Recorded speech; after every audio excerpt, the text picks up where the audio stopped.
Welcome to Maple Leaf Money, a nation-building initiative dedicated to making financial literacy accessible, objective, and empowering for all Canadians. In every episode, we bring you lessons, ideas, and stories that strengthen individuals, families, and our collective financial future.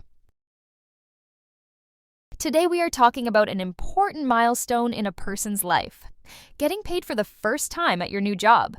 If you've ever looked at your first paycheck and thought, "Why is this number lower than I expected?" You're not alone. That moment catches almost everyone off guard. So today, we're going to walk through what actually happens between getting hired and getting paid, and why that process looks the way it does in Canada. Nothing here is complicated on purpose. It's just often not explained clearly. So let's slow it down and make sense of it. When you accept a job, the first thing that happens isn't payday, it's setup. Your employer needs to add you to their payroll system. That usually means a bit of paperwork. This paperwork doesn't decide whether you get paid. It explains how you'll be paid, how often, and why deductions appear on your paycheck later on. And just to be clear, everyone who works in Canada goes through this. There's nothing unusual about it. One of the first things your employer will ask for is your social insurance number, or S.I.N as it's often referred to. A social insurance number is a government-issued number that allows you to work legally in Canada. It connects your job to your income and your income to things like taxes and benefits. Your S.I.N doesn't get you hired. It allows your employer to pay you properly and report your income accurately to the government.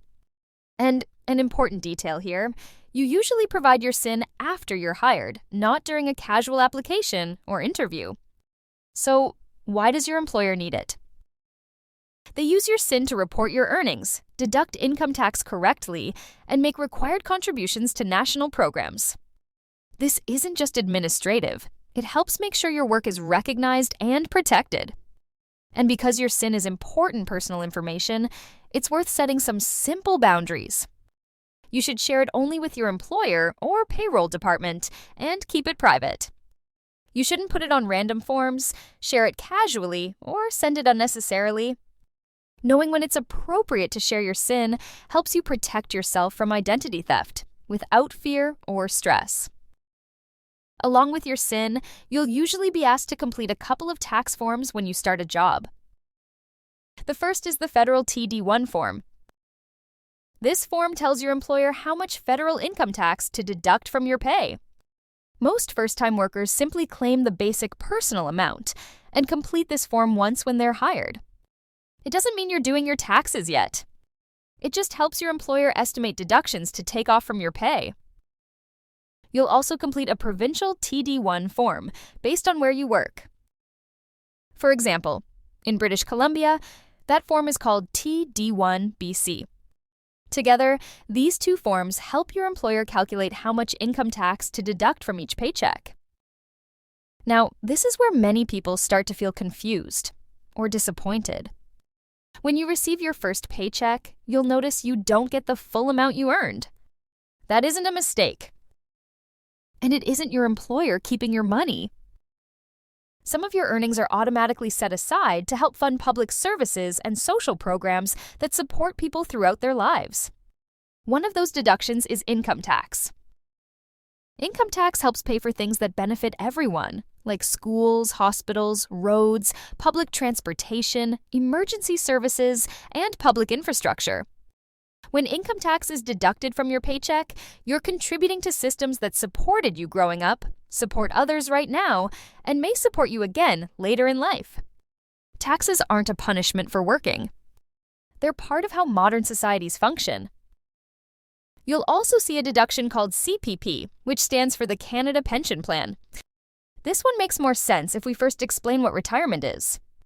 Retirement is the stage of life when a person stops working full-time, usually because they've reached an older age, and no longer earn a regular paycheck from a job. C.P.P helps provide income during retirement, after your working years are over. While you're working, a small amount is deducted from your pay, and your employer also contributes. That money helps fund income later in life. C.P.P isn't a personal savings account, but the more years you work and contribute, the more support you're eligible for later, Another deduction you'll see is EI, which stands for Employment Insurance. EI provides temporary financial support if you lose your job through no fault of your own, become ill and can't work, or take parental or caregiving leave. While you're working, a small amount is deducted from your pay to help fund the EI system. Most people don't think about EI until they need it, but it's there to provide stability when life changes unexpectedly. When you put all of this together, your paycheck starts to make sense. Your gross pay is what you earned before deductions. Your net pay is what you actually receive. The difference between the two reflects income tax, C.P.P contributions, and EI contributions that have been deducted or taken off from your gross pay. Seeing deductions doesn't mean something went wrong. It means the system is working the way it's designed to. One last practical detail. Most employers pay their employees or workers by direct deposit. That's why you'll also provide your bank account information, so your pay can be deposited automatically on each pay date. It's simple, efficient, and helps ensure you're paid accurately and on time. Before we wrap up, it's worth saying this. Almost everyone feels surprised the first time they fill out hiring forms or see deductions on a paycheck for the first time. That moment doesn't mean you made a mistake. It means you've entered the working world and you're learning how the system works.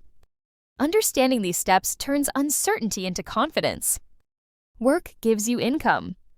Understanding how you're paid gives you control. And when money stops feeling mysterious, it becomes manageable.